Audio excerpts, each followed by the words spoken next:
দর্শকরা, কুলমগুলোতে আপনাদের সবাইকে স্বাগত জানাচ্ছি। দর্শকরা, আজকের একটা সোশ্যাল মিডিয়া থেকে শুরু করে সব জায়গায় একটা কথা চলছে যে কংগ্রেসের যারা যারা জিতে এসেছেন 40 জনের তালিকা দেখানো হচ্ছে এবং এখানে একটাই নাম, জয়প্রকাশ দাস। এবং কি আশ্চর্য, মুখ্যমন্ত্রী কয়েকদিন আগে বলেছেন যে 102টা হিন্দু আসনের মধ্যে 100টার মতো বিজেপি পাবে আর একটা জয়প্রকাশ দাস রাফিউল জিতবে, এবং এটাই হয়েছে, জ্যোতিষী হয়ে গেছে মুখ্যমন্ত্রী।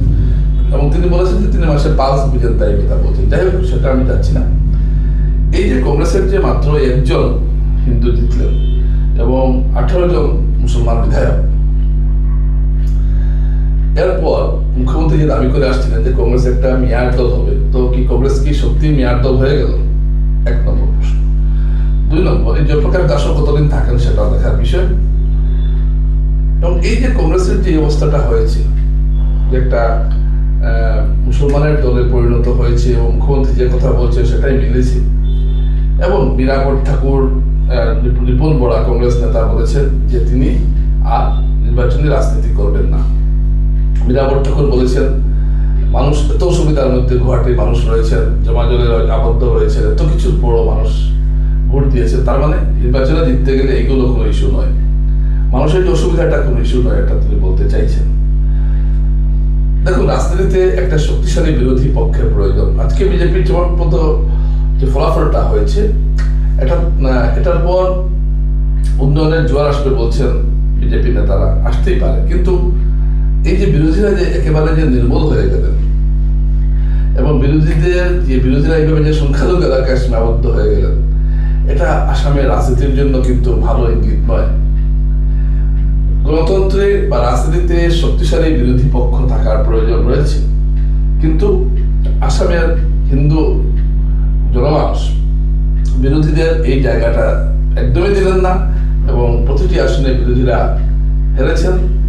এমনকি গৌরব গগৈর মতো নেতা, দেবব্রত শইকিয়ার মতো নেতা হেরে গেছেন এবং আর কংগ্রেস থেকে প্রদ্যুৎ বরদলৈ গিয়ে দিশপুরে জিতে রেকর্ড ভোটে জিতলেন।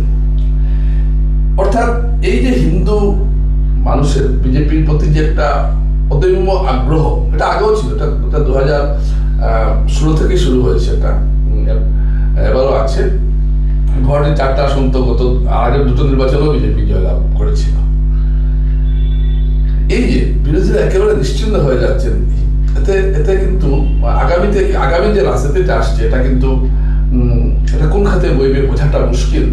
এবং এই যে বিরোধীহীন যে একটা রাজনীতি, এখন কংগ্রেস যদি কোনো একটা আন্দোলন করে, বিজেপি বলবে একটা মুসলিমের পার্টি আন্দোলন করছে, তখন কংগ্রেসের আরো যারা হিন্দু ছিল তারাও তখন কংগ্রেস এখন এমন একটা অবস্থায় পড়বে যেটা মোটেই কাম্য ছিল না। একটা শতাব্দী প্রাচীন দল, যে দলটা 2011 সাল পর্যন্ত আসামে শাসন করেছে, মাঝখানে 10 বছর বাদ দিলে, যে দলে বহু নেতার জন্ম হয়েছে, যারা অসমের জন্য অনেক কিছু করেছেন, গোপীনাথ বরদলৈ সেই দলের নেতা ছিলেন। তো এরকম একটা দল আজকে শুধুমাত্র সংখ্যালঘু এলাকায় সীমাবদ্ধ হয়ে গেল। এটা যেমন কংগ্রেসের জন্য একটা অস্বস্তিদায়ক ব্যাপার, তেমনি সংখ্যালঘুদের জন্য। তারাও চাইছেন না যে কংগ্রেস সংখ্যালঘু একটা দল হোক।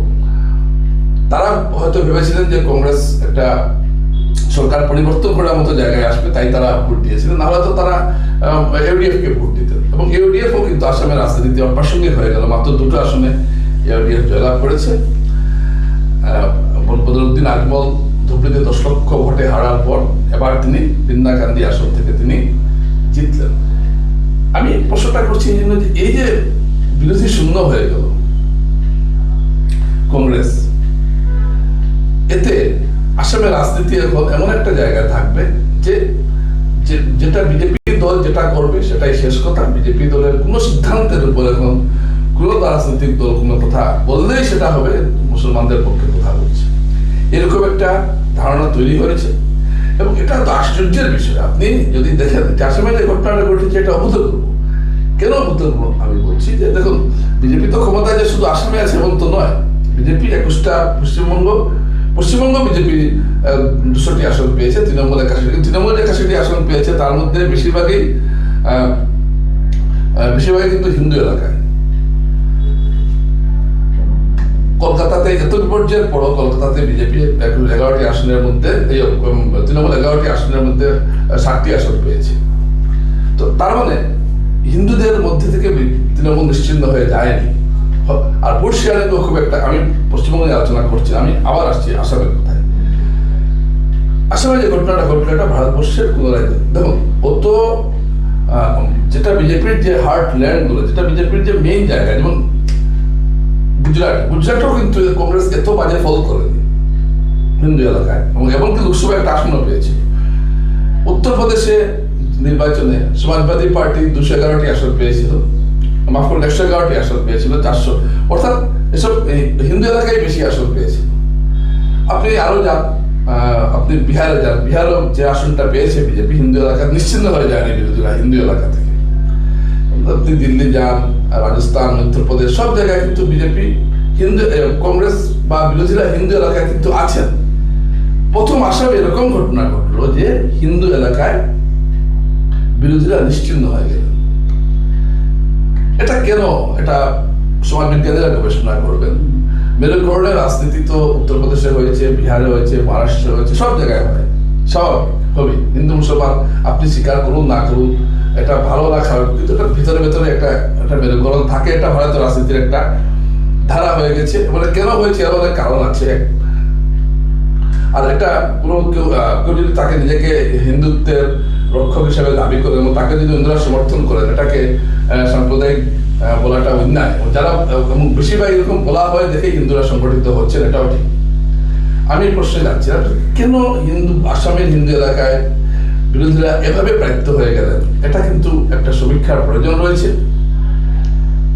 এবং তাহলে কি আসামের মনে একটা আগামীতে সারা দেশে হবে, এটাও একটা বড় প্রশ্ন। আমার মনে হলে হতেও পারে, কিন্তু যেখানে বিজেপির জন্ম, যেখান থেকে বিজেপির উত্থান, সেই সব জায়গাগুলোতেও কিন্তু বিজেপি এভাবে হিন্দু এলাকায় বিরোধীদের নিশ্চিহ্ন করতে পারেনি যেভাবে অসমে করেছে। এখন প্রাপ্ত ভোটের শতাংশ আমার কাছে আসেনি, আসলে বোঝা যাবে জিনিসটা। কিন্তু এই যে কংগ্রেস বা বিরোধীরা যে নিশ্চিন্ত হয়ে গেলেন হিন্দু আসনগুলিতে, 102টা হিন্দু আসনগুলিতে, এটা কিন্তু একটা গুরুত্বপূর্ণ বিষয় এবং এটা উদ্বেগেরও বিষয়। কেন উদ্বেগের বিষয়?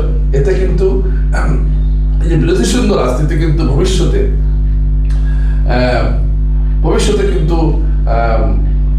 একটা স্বৈরাচারের জন্ম দিতে পারে, এটাও কিন্তু ঘটনা। এই কথাটাও কিন্তু মাথায় রাখতে হবে। বিজেপির যারা জিতেছেন তাদেরকে এটাও মনে রাখতে হবে, আপনারা বিরোধী নেই, কিন্তু আপনারা বিরোধীরা যেভাবে আপনাদের সমালোচনা করতো, আপনারা নিজেরা কিন্তু বিরোধী নেই, আপনাদের সমালোচনা কে করবে? আপনারা নিজেরা অন্তত পক্ষে নিজেদের সমালোচনা করবে, আত্মসমালোচনা করবেন, এবং সেটাই হবে বিরোধীদের, আপনাদের মধ্যে আপনাদের বিরোধিতা করতে হবে। এছাড়া তো উপায় নেই। কারণ এখন যদি সংসদে দাঁড়িয়ে যদি আমিনুর রশিদ চৌধুরী, বিধানসভায় দাঁড়িয়ে আমিনুর রশিদ চৌধুরী বা আমিনুল হক লস্কর যদি কোনো কিছু সমালোচনা করে সরকারের কাজের, তাহলে বলা হবে এটা মুসলমান সমালোচনা করছে। যদি এখন হিন্দু যদি সমালোচনা করতেন কংগ্রেসের, তখন মানুষ একভাবে দেখতো বা বিজেপি প্রচার করতে পারতো না। মুসলমান সমাজে মুসলমান বলছে আরো ভালো হবে, যত সমালোচনা মুখ্যমন্ত্রী বলবে না এদের সমালোচনা করার অর্থ নয় ভালো কাজ করছে, হিন্দুর জন্য করছে। তো সুতরাং দর্শকরা এই বিষয়টা একটু আমি আপনাদের সামনে আনলাম। অনেক